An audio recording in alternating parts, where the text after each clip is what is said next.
Some people will tell you that teaching is an art. Some people will tell you that teaching is a science.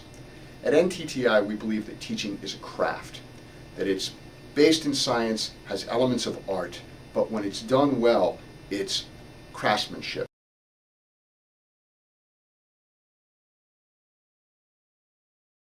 So I think I'm a little over 10 years as a teacher, and I started off in a Chicago Southside Catholic school as a volunteer teacher, and I taught middle school. My first job was at the International School of Kuala Lumpur, Malaysia, where I taught for 3 years, and I taught diplomats' children from Europe, and I also taught rice farmers' children from Malaysia.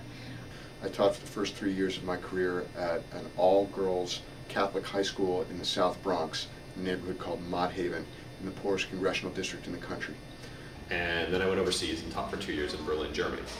And that was a German-American school where I got sort of a good look at the German school system, because I was actually technically part of the German public school system. I moved to Greater Boston, and I taught for 3 years at Dover-Sherburne Regional High School, a suburban public high school, high-achieving suburban public high school. And then since 1996, I've been at Newton High School here in Newton, Mass. And I've worked at Newton North High School since 1996 as a history teacher. And then I came to Newton South, and I've been at Newton South for, I think this is my 5th or 6th year here. I'm a teacher because I like history and I like students. I actually like adolescents a lot. I also like school communities and places that are constantly in a learning mode. That's exciting to me. I didn't want to go to law school. I didn't want to be a lawyer. I wanted to do something that I knew like immediately what it would do and how it would impact the world.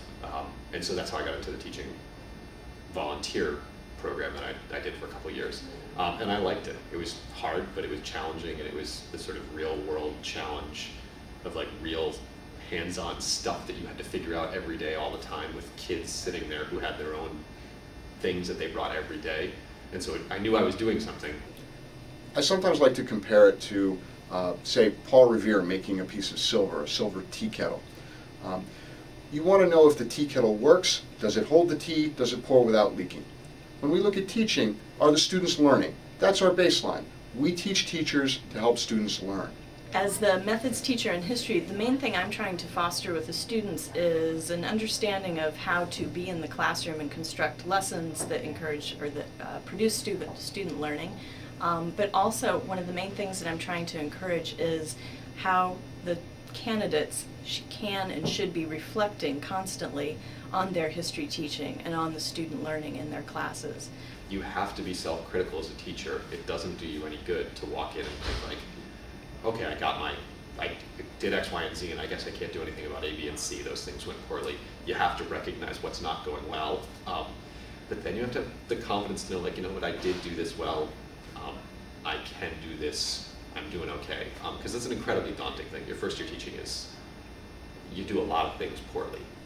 But if Paul Revere makes a tea kettle, when he makes it, it's a beautiful thing, and it approaches the level of art. And you can go to museums and see fine craftsmanship.